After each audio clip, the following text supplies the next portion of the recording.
All right, so this is the first test of the Jack and Pho podcast.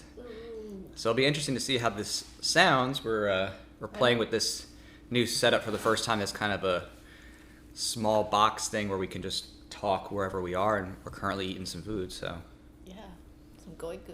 Eating goikun, right? Yeah, and I suggested it because I wanted to know more about what's going on in Israel, and like all these people being like, we need a two-state solution, and I'm like, what's going on? Like last year was Ukraine or whatever. What happened to like fighting inflation? I don't know. Well, that's kind of funny that you mentioned it, because it is always the same thing where depending... Like the next wave. Right? Yeah, it's... Depending on the next cycle of whatever the news is focused on, everyone just moves along. Just a little while ago, it was Ukraine, Russia. Pray for Ukraine. And if we don't do something, it's World War III. And then, of course, the alternative is if you do something, then it's also World War III, because now you're just escalating things with NATO and Putin. And the same people who realize, like, oh, see, it's just the next narrative. See how they distracted you from the inflation and what happened with COVID and the lockdowns and Wuhan labs and, NIH, under Fauci. Right. Was it NIH? Yeah, National Institute of Health. Well, there you go. Yeah. So it's just like those same people are now like, yes, we need a two-state solution, and Israel is like the root of all the evil governments, and they're the next Nazis. I'm like, what's going on? That's weird. Yeah. No, I mean, it is kind of crazy. Like, if this was serious and they've been doing this, then why haven't you same people been calling it out all these years? It's weird that you're suddenly, because of the media wave, being, like, really focused on it. So how can you say you yourself are not falling for the same media mania that, like, I'm saying, like, a lot of these people, like, realized for the war in Ukraine or whatever was happening before with all the lockdowns and COVID, and all the mandates and quarantines. Well, definitely. I mean, it's something January that 6th. everybody gets focused on whenever it's in the news cycle, or because the U.S. government's funding it, or in this case, because of the October 7th and the Hamas attacks in Israel, where, roughly 900 non-military people were killed, men, women, and children. And then the rest roughly were soldiers who were, fighting the different Hamas agents. So that situation, coupled with Israeli government shooting back, and in the case, of them trying to hit different Hamas points, where they're coming out of tunnels and stuff like that, hitting innocent people, blowing up, buildings, hospitals, and stuff like that, where innocent people are dying. Like, it is a significant thing to focus on. It's not something that's like not newsworthy, but certainly the violence in the Middle East and other types of calamities that are going on have been going on this entire time anyway. And it's just a matter of people, whether they focus it or not in a given period. Right. So. Okay, so people saying two-state solution is their attempt to make peace. Well, people talk about the two-state solution because that was the original plan with the British mandate when they had control of the area. Back after the Ottoman Empire being defeated, 1922 to 24, wrapped up. And now it's modern-day Turkey, and the British government basically started to figure out what they're going to do with the land, like what are they going to give different people, how are they going to allot property rights and all that good stuff. Because the British Empire itself, had some struggles. They couldn't manage everything, and so they themselves are figuring out what to divest and just let go of, because it's just too much to manage. So you have, back then, this conflict over who gets to rule, essentially, and who... And when was this again? 1900s? The situation that we think about when it comes to the development of the nation-state of Israel, happens in the late 1800s with the World Zionist Congress, and people starting to figure out a way for Jews to have a homeland, because they've been persecuted so heavily across Europe and, of course, the Middle East. Going back to even 1492, Spain removing Jews, 100,000 of them, and other places basically having rules against Jews or persecuting them, keeping them in professions, this or that.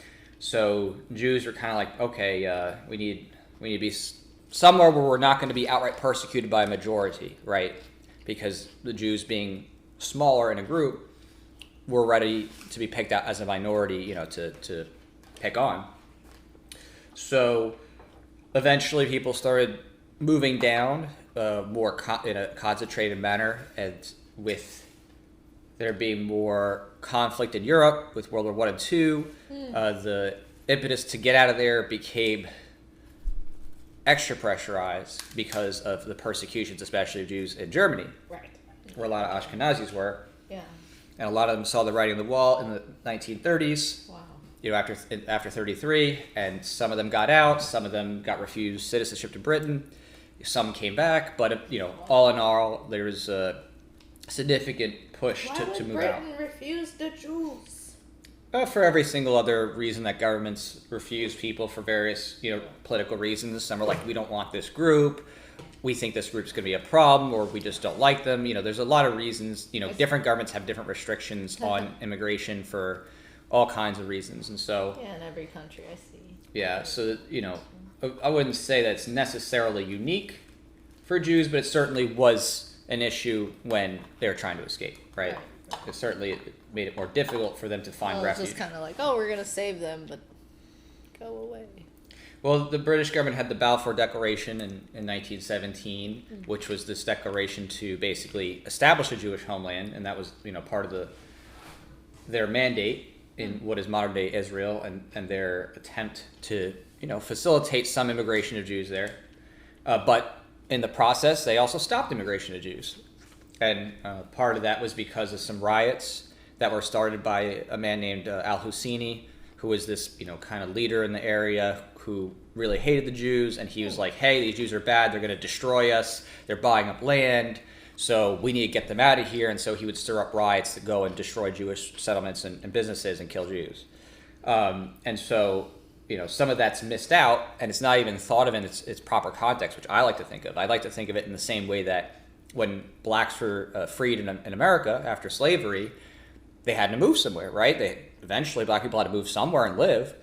And eventually, as some black people got more prosperous, they wanted to move to nicer neighborhoods. Mm-hmm. And when black people started moving into nicer neighborhoods, then white people were like, oh, we ain't having that.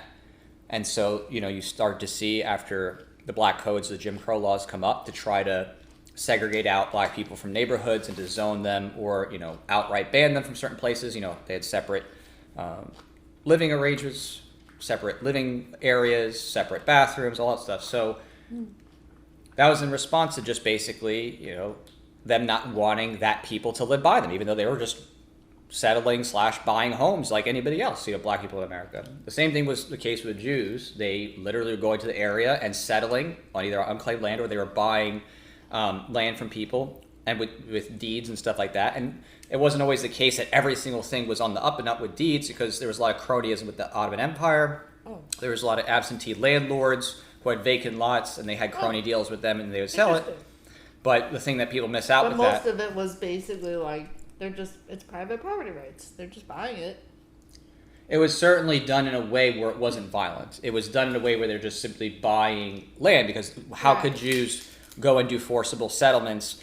They had no state, they had no military, they had no forceful backing to establish anything in terms of like, oh, we're going to kick somebody out. It's a form of Lieberland, but Jew land. Right. It's Jew land. The Jews had to work through voluntary arrangement. Or the Free State Project, like people just voluntarily choosing to move, right? It's And there was a Jewish National Fund that was established to buy these lands and then lease them out to Jews and stuff like that. And some people got mad about that because they're like, oh, you're buying this land, and you're only leasing it to Jews. But it's like, yeah, that was the whole point. The whole point was, hey, we want to help facilitate Jews together. So different if you did an African American fund and you only buy housing for African Americans, or you have an institution that helps just Chinese people get jobs. It's right. It was totally private too. It wasn't, that was a private That's just your culture, fund. Right. So the whole point was to help them just, and again, in a noble manner. We're not talking about something where it's like we're trying to create this, society to racially oppress every single person kind of thing. It was just literally, hey, Jews are oppressed. We need a place that they can safely get a refuge from, with the persecution in Europe. That was really it. And so it was like, oh, okay, well, this is a place that is barely inhabited. And this is talking about, land mass compared to actual establishment of homes barely inhabited. And that's not an exaggeration by any measure. And a lot of the people who were there too were also themselves nomadic or transient because the area was extraordinarily difficult to live off of. It was not very arable land in the first place. It was very difficult to farm. The weather was dry, seasons, overbearing, and trying to figure out, how to do the crops and to get them to be successful. And then on top of that, you had issues with birds, destroying different crops. You had issues. Wait, if it was so unlivable, why was there so much conflict for all decades? I mean, so many decades or centuries? Well, the conflict for the area, it goes. Yeah. I mean, there's lots of different groups of people who have conquered that area over millennia, right? And this is Jerusalem, the right. Holy Land. It's what. Mm-hmm. It's in the So Bible. it is difficult to live in, and it is tough, and that's exactly it, because the living areas would be in certain zones that are close enough to watershed areas and rivers and the Mediterranean Sea. You needed to have somewhat of a good access to potable water and navigable seas or rivers so that you can get goods around, stuff like that. So yes, just like in any other place around the world where a lot of the land is uninhabitable, people tend to live closest to where the greatest water access is. And that's what people would do, is they would aggregate in these towns where it was easiest to get water. Mm-hmm. So that's basically what people were doing back then, in terms of the pre-Israel days. And there was conflicts, of course, going back then, because there was just people who didn't like that the Jews are moving in, just like we were talking about with black people moving into white neighborhoods. They're like, oh, these Jews are terrible, let's get them out of here, we don't want them here. So, and then why would these people grow up with a hatred of Jews? So the hatred of Jews is multifaceted, because there's the economic element, and the economic element is where if you see other people who you have success, if you have a Marxist lens of things, things, come in groups, maybe, right? Then you're likely to have a class warfare lens to that. And be like the rich, it's the billionaires. Right. These are the bad rich Bernie people Sanders, coming in. the billionaires. Right, because the Jews were bringing in a lot of capital and work as well, because they were coming and bringing whatever they could with them from Europe. So Jews who had resources to come down, would bring whatever they could with them and opportunities, because they're but it's just trying what to if escape. your race is really good at, I don't know, basketball and sports, and it's you seem to have a monopoly, but it's no, it's not collectivism. These are all individual people, and they just so happen to maybe a lot of them be Jewish and really good at banking. Or if you're, I don't know, Chinese, you're why are there so many in the technical field? What's going on? Is there a conspiracy? I don't know. Maybe there's actually such a thing as culture and, genetics. Well, I mean, when it comes to that, that's a whole different history, and there's a lot that goes into that. The short of that, though, with Jews and money and banking, that's just simply because under the cultural legal norms in the Middle Ages, lending generally was frowned upon or banned outright. Only Jews really were the chief lenders. And Jews, whatever success they had, they took that and put it into the financial business, because they had a unique opportunity to be able to be lenders and to make money that way, because other people couldn't. Again, just by legal default. If not for that, Jews may have not actually gotten the unique financial standing that they had if it wasn't, this cultural legal ban on lending. Weird. Yeah. So, a discrimination thing that was cultural, a part religious, part legal, caused Jews to have a unique market opportunity in lending. So, but there's other factors, but, saving that for later. Basically, some of that did help, of course, to fund the movement of Jews, into what is modern day Israel. And of course, some of that money, was used to help establish businesses and other things like that, develop land, all that stuff. So you had some struggles with people not being happy about the Jews being there for various reasons. As I said, with the economic side, they're like, oh, these Jews, they're taking the land. they're going to take up our jobs. We're not going to be able to be as successful, even though people did move in for business purposes and certainly for work.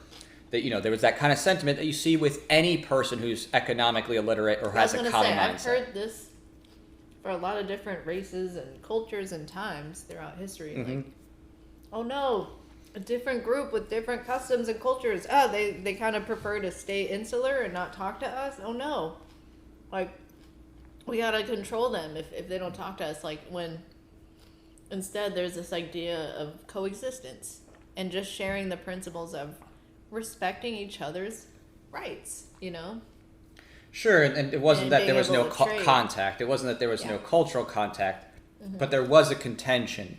And that contention was that small farmers who would benefit from Jews paying bigger prices for the lots, they're called dunhams, that at least how the British is breaking it up. The Jews who would pay a crazy amount of money for it just because they wanted to secure the land, they couldn't always find buyers at the smaller level right away, because if they were to buy from those people, other Islamic fundamentalist Arabs would go and then try to threaten or kill those people who would sell to Jews. So you had this thing where you had a threat against people, and al-Husseini was a part of that. Wow. And he's someone who later met Hitler. Oh my God. Yeah. So he was trying to stir up as much hatred against Jews and to threaten people to not do business, essentially. And so is he Egyptian or who is he? No, he's from that region, right? So he's essentially a form of a self-act. He was like an early form of an activist kind of leader, you could say. Would he be called Palestinian or what? He would self-identify as that, yeah. So the issue here is that those poorer farmers, they, in wanting to try to at least get some money when things were bad, were like, well, who could we sell to? So they would go and sell it to the richer Arabs. They would take that and sell it to people who had bigger lots, or absentee landlords, rich people in like Damascus and stuff like that. They would sell it to the bigger landholders, and a lot of them were also crony from the Ottoman Empire, and they had some crony deals. And then those big ones who could not be threatened, by Husseini and his mob, they would then sell it to the Jews. So it was a really weird, complicated situation where the people who got screwed the most are just your regular farmers. And again, agriculture was like, 85% of the population was engaged in that kind of thing. They had animals, but they were broke, really badly broke, because again, they didn't have strong property rights. Under the Ottoman Empire with their land code, they had this Musha system where they had shared rotational rights to basically have animals graze, and there was no incentive to let the land lie fallow and to have nutrients come back in and all this other stuff. And there was no long-term stewarding because you didn't ever really own it. And these landlords who lived far away were the ones who technically owned it on paper through their special deals.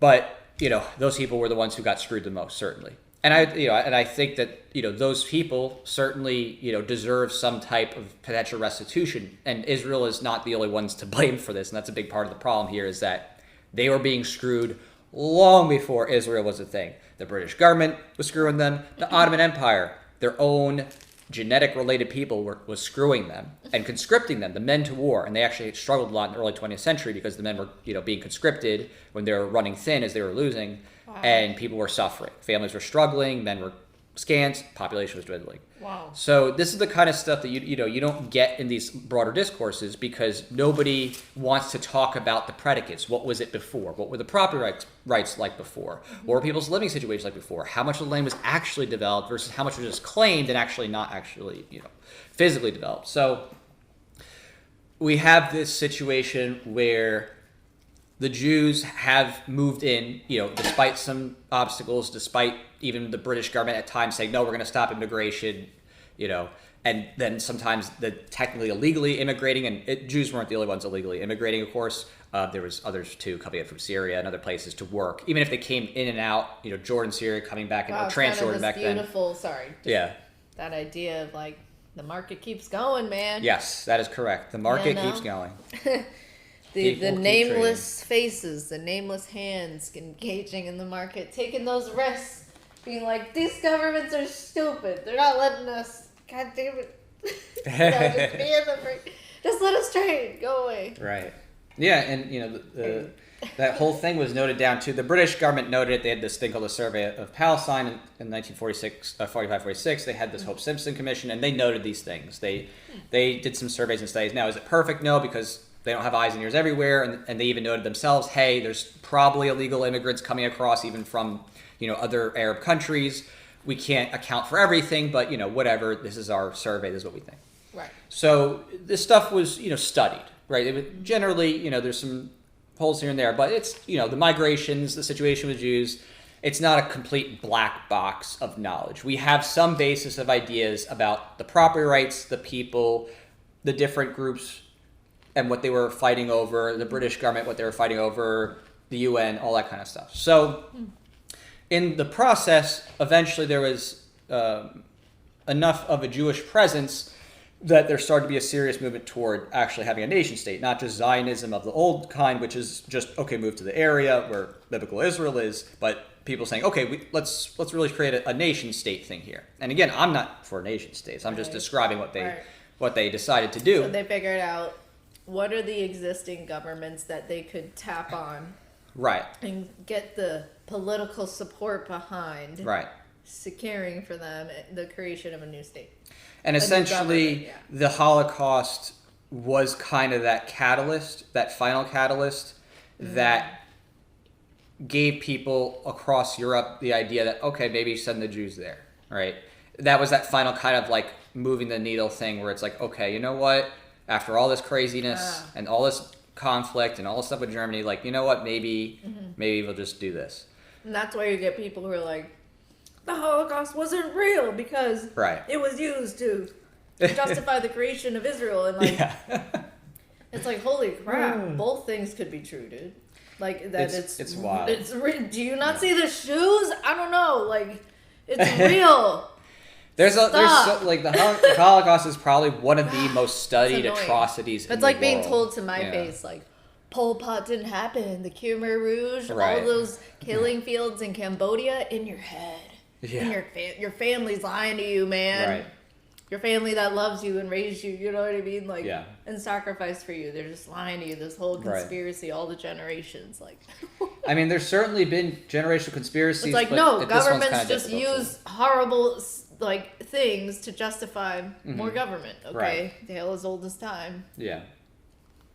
No, exactly. And in this case, I think what makes it a little bit different, of course, is that this is something in the modern era where you actually had a little bit better technology to record different things. And the Germans themselves were big reporters and recorders of what they did. They burned a bunch of stuff, but IBM helped them all sorts of stuff. There's certainly like wiggle room about the total number, of course, because it's imperfect. Right, but we have plenty of evidence that suggests people, kidnapping them. The mass atrocities that were done were certainly extensive, involved millions of people, and horrific things, depending on who was where, at which camp, and this and that. So again, not getting too much into that, but yes, there was enough of the recognition that this event was enough of a compromise. Like, okay, you know what? Let's just finalize this thing and get it, get on over there. Right.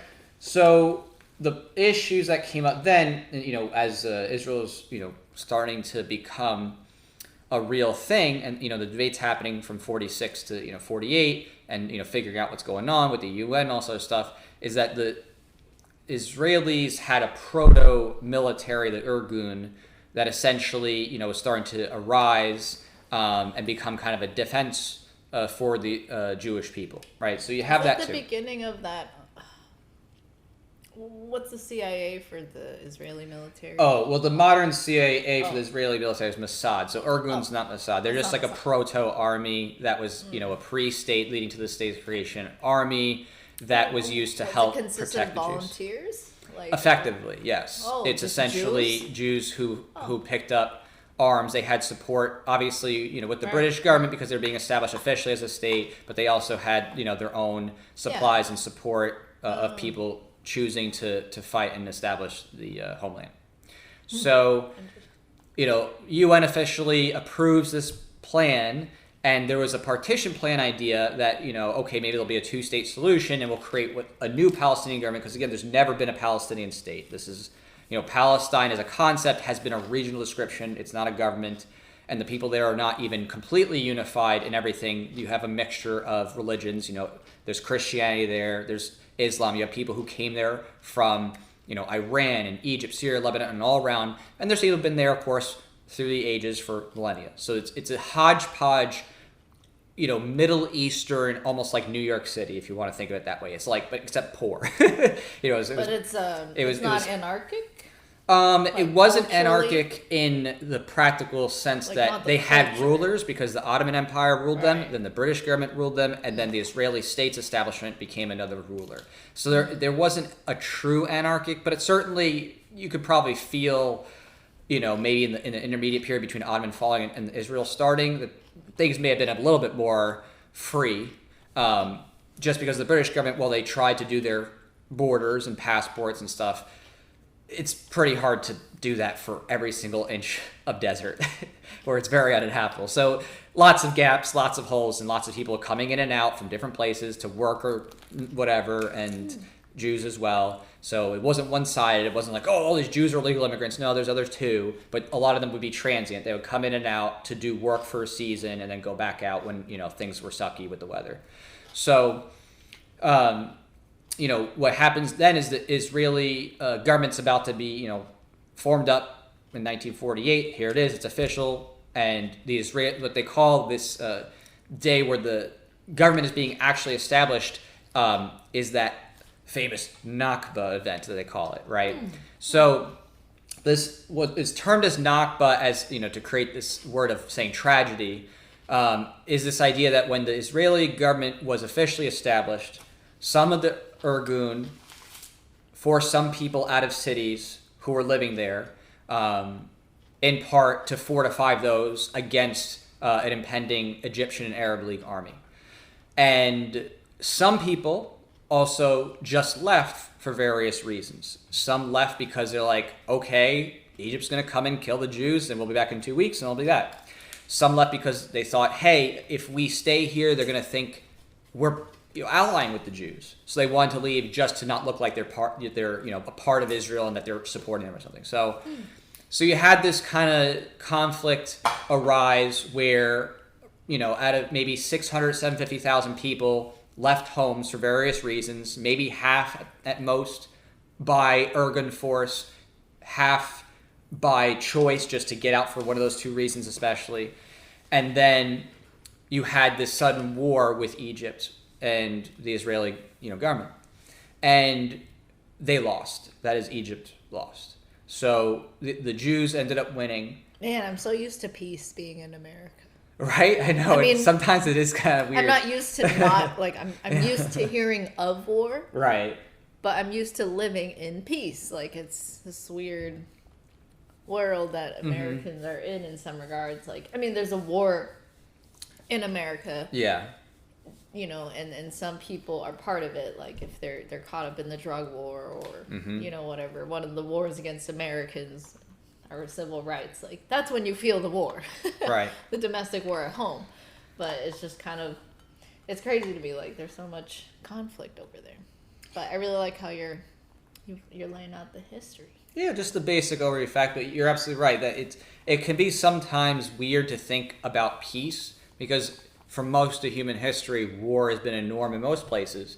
It's almost collectivism, such a norm. Right. The Jews, the Arabs, the Egyptians. It's like, what about those people that are engaged in the market? They don't get a say. It's annoying their governments. Whoever has the most power in the region is who gets focused on. Yeah. That's the nature of all that statism, is that no matter what, there's just this conflict constantly happening among people who want to rule, and the overwhelming majority of the population who actually would probably just prefer to be in peace, gets screwed. And that's true. Most people don't want that, and then the governments force it. And then even more than that, when governments can't get buy-in, then they have to indoctrinate the population, which is why they'll force conscription to get young kids into the military so they get brainwashed, or they put them in school to brainwash them, because generally speaking, people who are not in that just want to live their lives how they see fit, as long as they're not hurting anybody, whatever, and live their life. Yeah, and they want to be at home, available to defend their family, not go off away.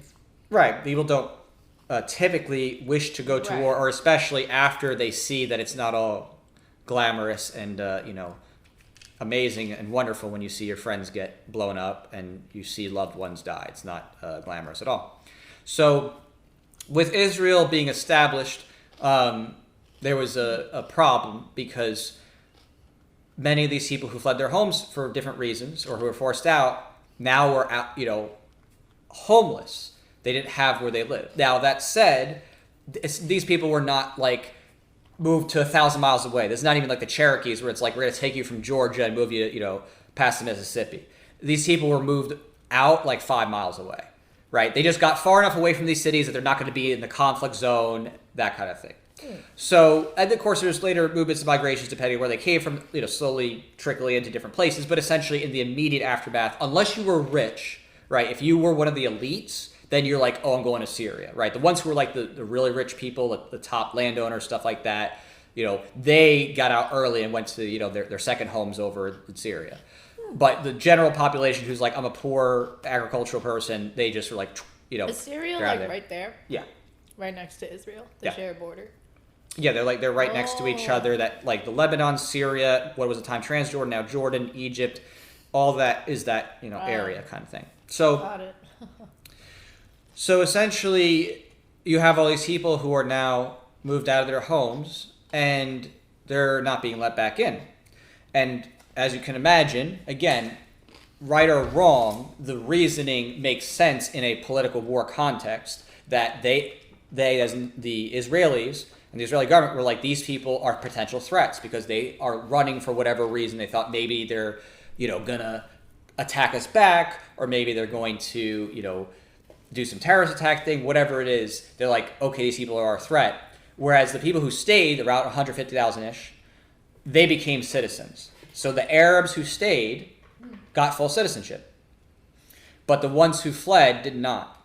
And so that's where this whole narrative is, where it's like, oh, see, this colonizing group, the Jews, who are these white Europeans coming out of Europe, most of they're saying, even though there's other Jews I'll talk about later that are different for that, but they're coming out of here, they're colonizing, they're kicking these people out of these homes. What about the Sephardics? So there was some Sephardi's already living there. There was actually a Jewish population that existed already for going back way long. And there's other Sephardi's who moved there too, but yes, we're talking about Israel in terms of like what was a big part of the pressure. It was Ashkenazi Jews because those are the ones who really wanted to get out of Europe, right? Yeah. So they have this situation now where these people are, especially going towards certain areas, known as Gaza and West Bank areas in Israel. So during this time, the Egyptian government has a military occupation of these zones. So the Egyptian government kind of manages these people roughly for 20, well, it's from 48 to 67. So, what was that, like roughly 20 years just about. So for that period, they were under military rule. So they weren't citizens of Egypt. They just were considered controlled. They had curfews, stuff like that. Of course, nobody cares about that. They're like, oh, how dare the Egyptians, deprive them of their rights? They're just like, oh, well, that's okay, I guess. So the Egyptians, had their thing, and then the Egyptians are like, you know what? We're going to try this again. We're going to take down Israel. So they have the Arab League with these other countries. They come together. They try to take down Israel in 1967. Israel beats them again. This time, Israel takes more land because obviously when you win the war, you get the spoils kind of thing. So you have, because of that, this situation where these people who are not citizens of Israel, they're not citizens of Egypt, they're not citizens of Jordan or anything else, they're just outside of Israel. They are kept in this kind of weird state where they don't have a political rule per se, like, there's people who want to try to rule them, of course, but they don't have that kind of formal governance that other more developed countries have, right? They're just a group of people who are now kind of nomadic. So where people get angry about this, they say, look, Israel was wrong for kicking these people out. They shouldn't have done anything to like force these people out of their homes, and they need to, bring them back in, make them citizens, make restitution, right? So we have several issues with that in terms of figuring things out. There's certainly the truth that those who were forced out, I would say, deserve restitution. I think that is wrong. It's like eminent domain. Again, if they didn't do anything violent, they didn't attack, and they're just trying to be peaceful, they deserve to have their homes back. I think that is okay. But we also have to recognize that if people are let back in that way, and they really hate the Jews, and they really hate the government, and you say, well, okay, you can vote now, what are they going to vote for? You know what I mean? It's not really hard to think about. And when we look at what political groups were formed after, the PLO in 68 and the Hamas, that goes around 88, they want Israel done and gone. They essentially, PLO is more secular, Hamas is more radical, but both of them are basically like, we want the Jews out of power. We want to turn it into some type of state that maybe involves democracy, but certainly not a Jewish-led majority one, all that stuff. Now, here's the rub, right? We could agree as libertarians that the violence against innocent people is wrong, totally. But what we cannot do is then say, okay, this group of people gets a collective ownership over a region, because that's also itself doing more harm, because you're claiming now, just like Israel would be wrong to claim everything just by fiat, a whole region. So the reverse horseshoe is like, oh, okay, you're just going to go back to democracy and back to all these like collectivist claims. That's not an ethical future. That's not getting us to a libertarian future. In fact, that'd be regressing majorly, because you'd be bringing in a bunch of people who the last thing they want to do is institute greater property rights and free speech and respect of consent, right? And it's kind of funny because it's like the same people who criticize this will be like, oh, the Mexicans are going to come in and have welfare. It's like, okay, so if you get that and you're worried about that, then why is this suddenly like not a big thing? It's because they hate Israel too. They want Israel gone, just like the people there want Israel gone. The surrounding Arab countries want Israel gone. Nobody wants the Jews there, basically. At least if they're going to be there, they need to be under Islamic rule and in servitude and indemnitude and tax and all this other stuff, which is a whole other thing. So you have that problem, right? You have that problem where there is some restitution that's owed, but the people trying to reinstitute that are doing it in a collectivist, anti-libertarian way. Then on the flip side, Israel was not simply a refuge for Jews coming from Europe. Israel was a refuge for Jews who were removed from all the surrounding Arab countries. Because after Israel was created, all these different Arab countries in North Africa, they were like, oh, the Jews, we got to stop them, because they're gonna support Israel. Even though there was Jews living in all these different places, over 850,000 of them, going back hundreds of years, maybe thousands of years, depending on which country. Wow. Iraq, Algeria, all these different places. So Jews had to flee those places because they started getting attacked. They had riots. The governments were starting to put special restrictions on them. And in some places, even like Iraq, they said, if you want to leave the state and give up your citizenship, you need to leave basically all your personal possessions except like 2 shirts, a watch, 50 dinar, that's it. Yeah. Just living your life and then suddenly. Well, certainly. And some people be like, comes. Right. And so, Look at the COVID. You Chinese? You got COVID? Right. There was certainly a sudden collectivist hatred and violence, collectivist violence against a group of people. Yeah. So now Israel became another refuge for those Jews who were getting pogromed out of all the North African and Arabic, / Muslim majority countries. So we have this kind of weird situation where the Jews there are by and large themselves refugees. Many of them have settled on land that wasn't settled before. They have their own homesteads. But there are some who also kicked out people who had proper homesteads. Just like when you look at the U.S., kicked out the Native Americans. They kicked out the Mexicans in the Mexican-American War. They even had Operation Wetback in 1954 where they kicked out 1.3 million Mexicans, right? Like, there's some people who've been removed out of America. But you don't go and say, well, therefore, the Cherokee and the Sioux need to run the federal government, or, oh, we need a 2-state solution in every area where there's a native tribe, all that other stuff. So they're coming up with these solutions. They're coming up with these solutions that are not actually getting us to more liberty. They're just creating new forms of statism, new flavors of statism, not giving true restitution, just creating new collectivism.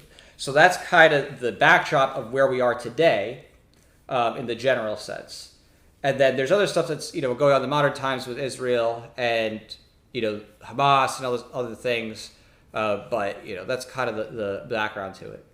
So does that answer your question for kind of a little bit of the basics of the backdrop without like getting too much into the modern side of things? I mean, gosh, that was a huge historical overview of just like how there's a lot, it's a lot more complicated than suddenly the Jews come in. Like, there's a whole history, there's a lot of, geopolitics going on for decades. So it just seems, like, that was a good summary. Yeah, I mean, it is definitely just an introduction, a superficial introduction to how deep this goes and how much you have to actually analyze to figure out who has a right to what, why, who is actually entitled to what based on libertarian property rights, who's escalating, and so on and so forth. But it's just been a more difficult situation because people have a different standard for Israel than for every other imperial colonial outpost from the English and French and Spanish empires. There's a colonial outcome in America of imperialism, but people don't have these types of frameworks here. What about Hong Kong? What about Hong Kong? Yeah, isn't Hong Kong an example with, Hong Kong, the people, like, they're specifically a distinct type of Chinese people, and the CCP coming in is, like, just taking over their government. Well, the British government had a 99-year lease from the Chinese, and so that was actually supposed to come up, and the Chinese took it up. British government again. Well, the British government provided that economic trade zone because of their conquest, because of their colonialism. But fundamentally, Hong Kong would have needed total independence to not be taken over by the CCP, but it didn't seem like anybody was going to sufficiently support that, and especially when China brought in military and troops on the border to try to threaten them and then, kidnap protesters, and they're all unarmed, it's very difficult to fight that back. Yeah. Well, I'm just saying, like, that's an example of someone just literally taking over your government and taking away from you and installing mainland Chinese people as in your government when you're trying to create, like, your own state in Hong Kong. Like, it just, nobody there, like, was calling for the Chinese government to end or anything like that, or, saving Hong Kong and really focusing on that. It just seems like, I mean, so many people that talk about it, they don't even really control what happens there. So. Yeah, that's a good point, that when it comes to China taking over, the CCP taking over the Hong Kong government, how many people called that apartheid? How many people said, oh my gosh, this is an occupation? People didn't use leftist Marxist language to describe it, even though the Chinese government's literally doing that. They were banning the usage of Cantonese. They're like, oh, everyone needs to speak Mandarin. Yep. Like installing surveillance cameras everywhere and disappearing people, changing their rights. Like, that's literally it right there. So. Yeah, it's nuts. So, well, it's been a good talk. Yeah, definitely. We'll definitely have to try out some more of this podcasting stuff later and see, what else we can do. But hopefully everyone enjoyed this first foray into us just hanging and talking. Yeah, that's great.